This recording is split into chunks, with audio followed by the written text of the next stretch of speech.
بسم اللہ الرحمن الرحیم۔ پیارے دوستو، السلام علیکم ورحمۃ اللہ وبرکاتہ۔ آج آپ کے ساتھ ایک بادشاہ اور مغرور شہزادی کا قصہ بیان کریں گے۔ بہت عرصہ پہلے کی بات ہے۔ ایک بادشاہ تھا۔ اس کی ایک خوبصورت اور اکلوتی بیٹی تھی۔ اپنی خوبصورتی اور دولت کی وجہ سے وہ بہت مغرور اور گستاخ ہو گئی تھی۔ جب بھی کہیں سے اس کے لیے شادی کا پیغام آتا وہ اسے ٹھکرا دیتی اور اس کا خوب مذاق اڑاتی تھی۔ ایک دن بادشاہ نے ایک بڑی دعوت کی اور اس میں شہزادی سے شادی کرنے والے تمام امیدواروں کو بلایا۔ سب لوگ اپنے اپنے مرتبے کے لحاظ سے کرسیوں پر بیٹھ گئے۔ شہزادی اس دعوت میں اپنی کنیزوں کے ساتھ بڑے مغرورانہ انداز میں آئی۔ وہ جس امیدوار کے پاس سے گزرتی اس کو بڑی حقارت سے دیکھتی۔ جب وہ ایک شہزادے کے پاس پہنچی جو بہت موٹا تھا تو اس نے اپنی کنیزوں سے ہنستے ہوئے کہا، یہ تو گول ٹپ ہے۔ دوسرے امیدوار کو دیکھ کر اس نے کہا، کیسا کھمبے کی طرح لگتا ہے۔ ایک شہزادہ بہت چھوٹا لگا تو اس نے کہا، ذرا چھوٹو موٹو کو دیکھو۔ ایک نواب بہت گورا تھا۔ شہزادی نے اس کو سفید چوہا کہا۔ ایک امیر کا رنگ سرخ تھا۔ اس نے اسے مورغ کی کلگی کہہ کر پکارا۔ اسی طرح وہ ہر امیدوار کی بے عزتی کرتی رہی، لیکن وہ ایک بادشاہ کو دیکھ کر تو بہت ہنسی کیونکہ اس کی داڑھی تھی۔ اس نے مذاق اڑاتے ہوئے کہا، ذرا اسے دیکھو، اس نے چہرے پر کیسی جھاڑ پھوس اگا رکھی ہے۔ بادشاہ نے جب دیکھا کہ اس کی بیٹی نے مہمانوں کی بہت بے عزتی کی ہے تو اسے بہت غصہ آیا۔ اس نے بڑے دربار میں یہ اعلان کیا کہ شہزادی پسند کرے یا نہ کرے مگر اب میں اس کی شادی کسی فقیر سے ہی کروں گا۔ اس اعلان کے بعد تمام لوگ چلے گئے۔ کچھ ہی دیر بعد ایک آوارہ گرد گویا آیا جو گلی کوچوں میں گھوم کر گانا گایا کرتا تھا۔ اس نے شاہی محل کے نیچے کھڑکی کے قریب کھڑے ہو کر گانا گانا شروع کر دیا۔ بادشاہ نے اس کی آواز سنی تو ایک خادم کو کہہ کر اس فقیر کو اندر بلا لایا۔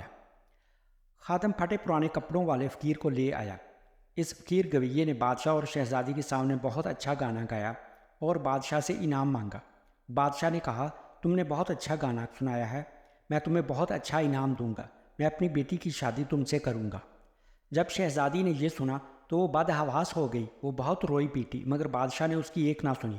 بادشاہ نے اسے ڈانٹتے ہوئے کہا، میں نے مہمانوں کے سامنے قسم کھائی تھی کہ تمہاری شادی کسی فقیر سے ہی کروں گا، اب میں وہ قسم پوری کر رہا ہوں۔ یہ کہہ کر بادشاہ نے قاضی کو بلایا اور مغرور شہزادی کی شادی آوارہ گرد گویے کے ساتھ کرا دی اور پھر حکم دیا کہ تم اپنے شوہر کے ساتھ جانے کی تیاری کرو۔ شہزادی روتی پیٹتی فقیر کے ساتھ چل دی۔ راستے میں وہ ایک شکارگاہ سے گزرے۔ اتنی بڑی شکارگاہ کو دیکھ کر وہ حیران رہ گئی۔ اس نے فقیر سے پوچھا، یہ شکارگاہ کس کی ہے؟ میں نے سنا ہے کہ تم نے ایک داڑھی والے بادشاہ کا مذاق اڑایا تھا۔ یہ شکارگاہ اسی کی ہے۔ اگر تم اس سے شادی کر لیتی تو یہ تمہاری ملکیت ہو جاتی۔ فقیر نے جواب دیا، اوہو، یہ میں نے کیا کیا؟ اس نے ٹھنڈی سانس لے کر کہا۔ اس کے بعد وہ بہت خوبصورت باغوں میں پہنچے۔ ان کو دیکھ کر شہزادی نے پھر پوچھا، یہ کس کے ہیں؟ یہ باغ بھی اسی داڑھی والے کے ہیں، فقیر نے آہستہ سے کہا۔ شہزادی نے افسوس بھرے لہجے میں کہا، میں بھی کتنی بد نصیب ہوں۔ پھر وہ ایک بڑے عظیم الشان شہر میں داخل ہوئے۔ اتنا بڑا اور خوبصورت شہر دیکھ کر شہزادی حیران رہ گئی۔ اس نے پوچھا، اس شہر کا مالک کون ہے؟ فقیر نے اسے بتایا، یہ شہر داڑھی والے بادشاہ کے ملک کا پایا تخت ہے۔ اگر تم اس سے شادی کر لیتی تو یہ سب کچھ تمہارا ہوتا۔ اوہو، میں نے بہت بڑی غلطی کی، کاش میں اس سے شادی کر لیتی، اس نے پچھتاتے ہوئے کہا۔ فقیر شوہر نے ناراض ہوتے ہوئے کہا، مجھے اس سے کوئی مطلب نہیں، مگر تم میرے ہوتے ہوئے دوسرے مرد کی بات کیوں کر رہی ہو؟ کیا مجھ میں کوئی کمی ہے؟ اس طرح کی باتیں کرتے ہوئے وہ ایک چھوٹی سی جھونپڑی کے قریب پہنچے۔ کیسی بدنما اور چھوٹی سی جھونپڑی ہے، یہ کس کی ہے؟ شہزادی نے پوچھا۔ یہ میرا گھر ہے اور یہی وہ جگہ ہے جہاں ہمیں زندگی گزارنی ہے۔ تمہارے نوکر کہاں ہیں؟ ہمیں نوکروں سے کیا کام، تم ہر کام کر سکتی ہو، اب آگ جلاؤ اور میرے لیے کھانا پکاؤ، میں بہت تھک گیا ہوں، فقیر نے کہا۔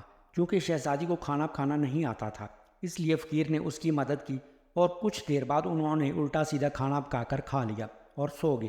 دوسری صبح فقیر نے اسے جگایا اور گھر صاف کرنے اور دوسرے کام کرنے کو کہا۔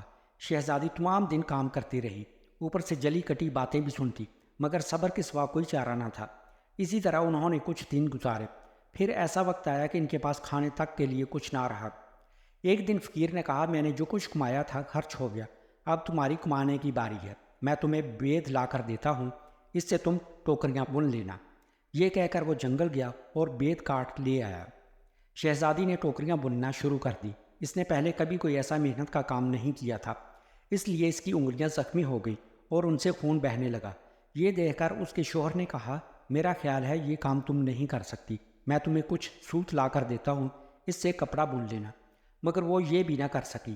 فقیر نے کہا تم تو میرے لیے بالکل بیکار ہو، تم کوئی کام نہیں کر سکتی، تم سے شادی کر کے مجھے بڑا نقصان ہوا ہے۔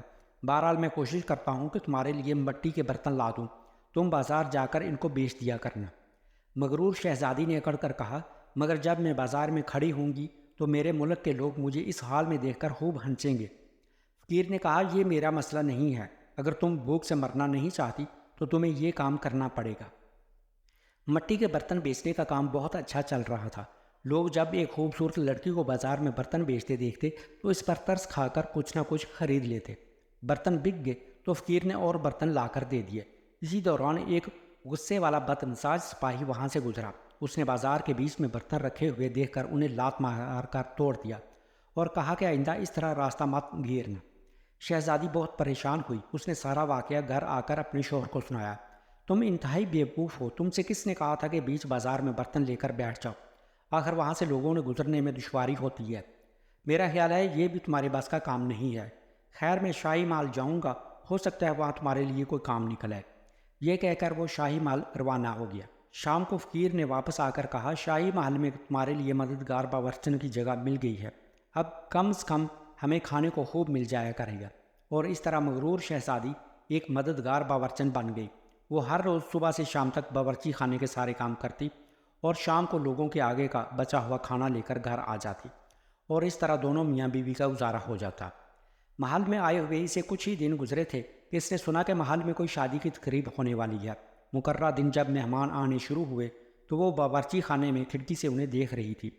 نقیب اور چوبدار زرق برق کپڑوں میں مہمانوں کا استقبال کر رہے تھے۔ ہر طرف بڑی شان و شوکت اور دھوم دھام نظر آ رہی تھی، لیکن شہزادی اپنی قسمت پر آنسو بہا رہی تھی اور اپنے غرور، تکبر اور بیوقوفی پر پچھتا رہی تھی۔ اسی دوران کچھ خادمائیں آئیں اور انہوں نے اس کو بہت سے مزیدار کھانے دیے جو اس نے ٹوکری میں رکھ لیے اور گھر کی طرف چل پڑی۔ ابھی وہ محل کے دروازے سے گزر رہی تھی کہ اچانک بہت ہی زرق برق لباس والے ایک شاندار اور خوبصورت شخص نے اس کا راستہ روک لیا۔ شہزادی نے نگاہ اٹھا کر دیکھا کہ وہی داڑھی والا بادشاہ تھا جس کا اس نے خوب مذاق اڑایا تھا۔ وہ خوف اور شرم سے کانپنے لگی۔ بادشاہ اسے لے کر ہال میں پہنچا۔ اتنے سارے لوگوں کو دیکھ کر اس سے اپنے اوپر قابو نہ رہا اور گھبراہٹ میں ٹوکری اس کے ہاتھ سے گر گئی اور اس میں سے کھانا نکل کر چاروں طرف بکھر گیا۔ تمام درباری ہنسنے لگے۔ شہزادی کا یہ حال تھا کہ کسی طرح زمین پھٹ جاتی تو وہ اس میں سما جاتی۔ اس نے جھٹکے سے اپنا ہاتھ چھڑا لیا اور بھاگنا چاہتی تھی کہ بادشاہ نے لپک کر اسے دوبارہ پکڑ لیا اور بڑی نرمی سے بولا ڈرو مت، کیا تم مجھے نہیں پہچانتی؟ میں وہی آوارہ گرد گویا ہوں جو تمہارے ساتھ جھونپڑی میں رہتا ہے۔ میں وہی سپاہی ہوں جس نے تمہارے برتن توڑے تھے۔ یہ سب کچھ میں نے اس لیے کیا تھا کہ میں تمہیں پسند کرتا تھا اور تم سے شادی کرنا چاہتا تھا۔ اب تمہارے غرور کا علاج ہو چکا ہے اور تمہیں اچھا سبق مل گیا ہے۔ پچھلی باتوں کو بھول جاؤ، دیکھو آج ہماری شادی کی تقریب ہو رہی ہے۔ اسی وقت کنیزیں آئیں اور اسے اپنے ساتھ لے گئیں۔ شہزادی کو نہلا کر دلہن کا لباس پہنایا گیا۔